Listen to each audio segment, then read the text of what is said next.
Hi there, Janet Fritz here for Galaxy Girl Creations. Welcome to my channel. Today I am working with the Happiness collection from Coco Vanilla. I've had it for a couple months now, and I had a really hard time deciding what photos I would use for it and actually just cutting into the paper. I've looked at it several times and I finally decided that it's time to use it. And so I am scrapbooking a photo from last Mother's Day, and I thought it would be appropriate so that you guys could view it on this Mother's Day. So this is a photo of my son, my daughter, my son-in-law, and my husband and I. And in the photo my daughter is expecting, and so it is technically her first Mother's Day too. So I wanted to capture that. And so I wanted to use this rainbow paper, and I really had this idea of having this kind of hill on the layout. It's not really a hill, but it looks like a hill if I were to draw a hill. So you saw me just mark that with my pencil and just freehand cut that with my scissors. And I know I want to use "You Are My Happiness" as my title, and I'm not really sure where I want to put it. And then it occurred to me, I wondered if I could put it here along the seam of the two papers, and I really like how that looks. So I'm going to play with that a little bit and play with what other pieces from the ephemera pack will work with the photo and up in that upper left hand corner. So I want the photo to offset the larger portion of the paper on the bottom, so that's why they're opposite of each other. And I know I want to use a bunch of florals, so I'm going to go ahead and play with those a little bit. One of the parameters for what I'm using on this layout was defined from the Secret Not Secret Kit Club and their April online crop party. One of the challenges was to use something from every letter of the word April. So I started with A for acetate, P for patterned paper, R for rainbow, I for ink, and L for layers.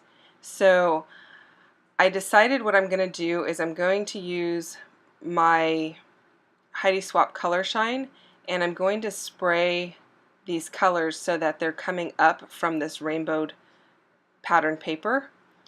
So I'm basically following the colors in the paper and then spraying and making the ink dry just above where that paper is so that my title will overlay part of the ink. And this took a little bit of time because I had to dry in between colors, and the reason for that is otherwise when I got to certain colors it would just kind of become muddy and they'd run together. And I was wanting to be very controlled in where the ink flowed. I didn't want it to go all the way up to the top of the paper. I'm actually working upside down right now, and you can see me keep pulling the rainbow paper over to make sure that my colors are aligning with the colors that are on that rainbowed paper. And as I'm drying stuff, I'm kind of pushing the colors around to the outside of this big kind of splotchy circle there, and you saw me just move my paintbrush to pull the colors more towards the center.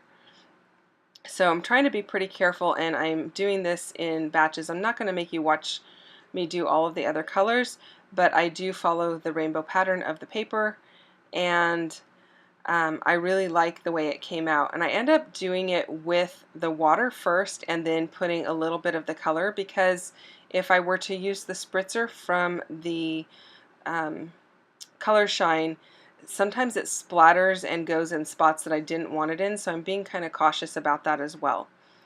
So I don't mind it running a little bit, but I didn't want the splatters all over the paper, and it was kind of doing that a little bit with the pink, so I went to this other method. And there you see I have all of the colors on my paper, and now I'm just going to use a bunch of adhesive and adhere my paper down. And I really like the way that it came out, and it looks like those colors are just kind of exploding from the paper. And then once the title goes down, I really like how it kind of showcases that title a bit. And I'm going to pop the title up onto foam, and I'm just using Fun Foam, the cheap stuff from Walmart. It's got one side that is adhesive, the other side I'm just using, I think I ended up using my deluxe adhesive from Tonic, and so I don't make you sit through putting foam on all of it. I think you're just going to see a little bit of that, maybe the first word. And you can see I've used this foam for other projects. I'm trying to get it used up. If you cut this foam into really thin strips and pull the back off, you can maneuver it around so that it makes circles and S's and whatever, so you don't have to cut as many little tiny pieces. It can form more to the word, so that's a little bit of a tip there. If you cut it in a very thin strip and remove the paper backing, it's very malleable. I think that's the right word. So anyway, you see me go ahead and do that, and then I am going to start looking at what paper I want to put behind my photo. I'm going to play with that a little bit. You'll see me go through several papers. I end up going with the pink. It's a kind of a pink watercolor looking paper, and I liked that because it is kind of mirroring the opposite corner. So there's so much pink in that bottom left-hand corner, I thought I needed some pink in the upper right-hand corner. And then I'm going to end up using some florals up in the upper left, but I'm going to pull one of the dark florals all the way across so that it kind of mirrors the opposite corner down below. And then for the L in April, I'm doing layers, and I'm not doing a whole bunch of layers under my photo like I would normally do, but I'm layering up the florals. And so I've got some dimensional adhesive that I'm going to use that is kind of in between the thickness of the Fun Foam. So some of my paper will, or some of my florals will be just stuck right down to the paper, and then the next layer will be with that medium thickness, and that's some foam that I got from a friend. I don't even know what brand it is. It came in like a sheet rather than strips, and I've had it in my stash for a long time, and it's actually double-sided. So I'm going to use that for the medium layer, and then I will use Fun Foam again for the layer with the most dimension. I'm playing with the stickers, the clear stickers and the white stickers as well, trying to figure out what I'm going to use. I've used that little ribbon from the ephemera pack, and what I'll end up doing is pulling a couple of stickers off of the white back stickers, not the clear stickers, but the other package. So in the end, I really like how this all came together.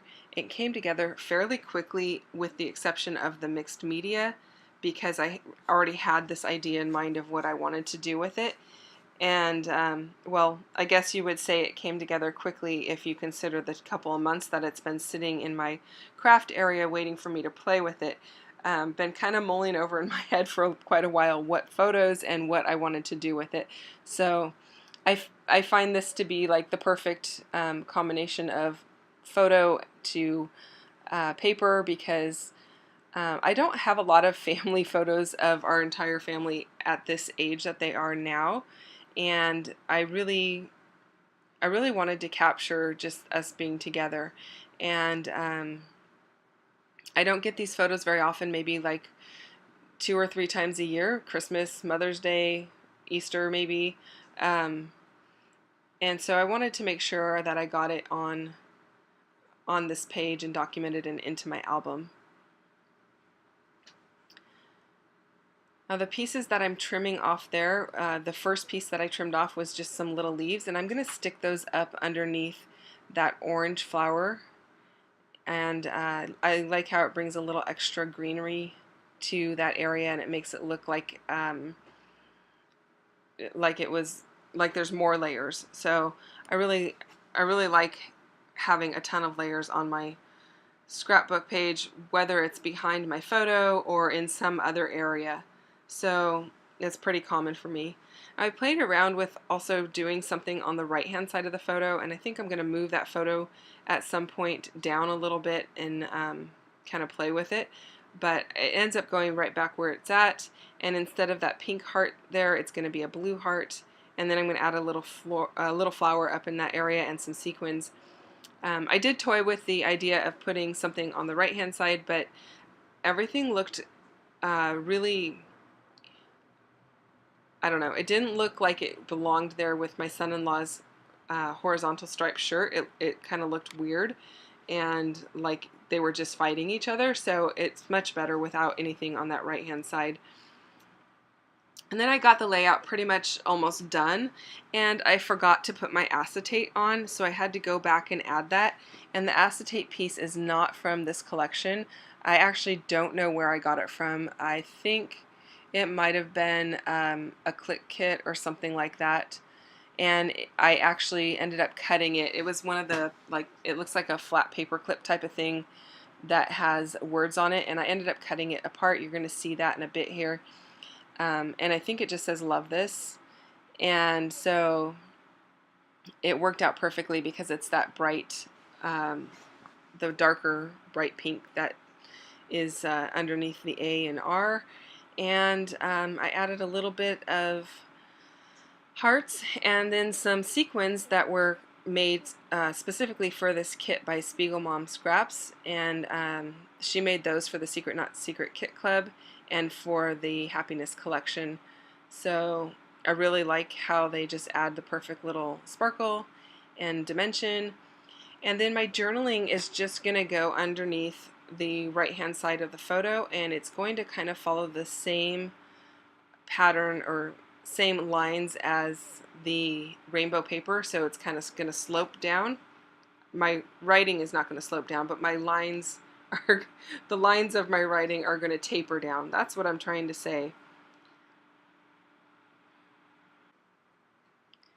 I'm going to put a few sequins up in that upper right hand corner, and then a few just around the ribbon that is to the left of the photo.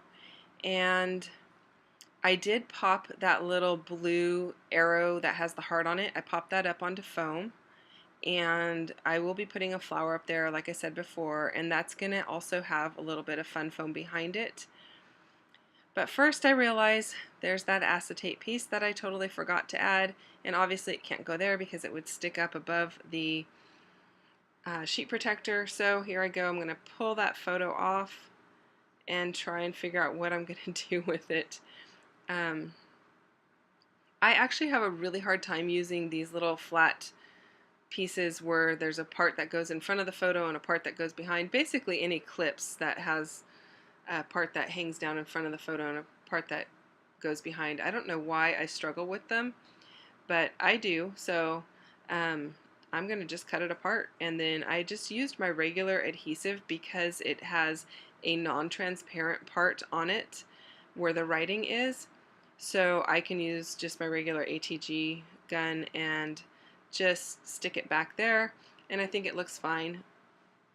It was not really where I had intended to put it, but at the end of the day, I liked where it was at. So I'm going to move a few of the sequins around that I already have placed up there because I wanted to add that little floral.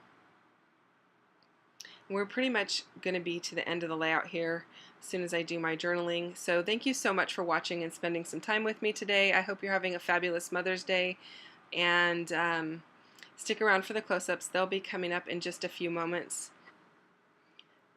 If you enjoyed the video, go ahead and give me a thumbs up down below. If you're a subscriber, I really appreciate it, and if you're not, I'd love for you to subscribe to my channel.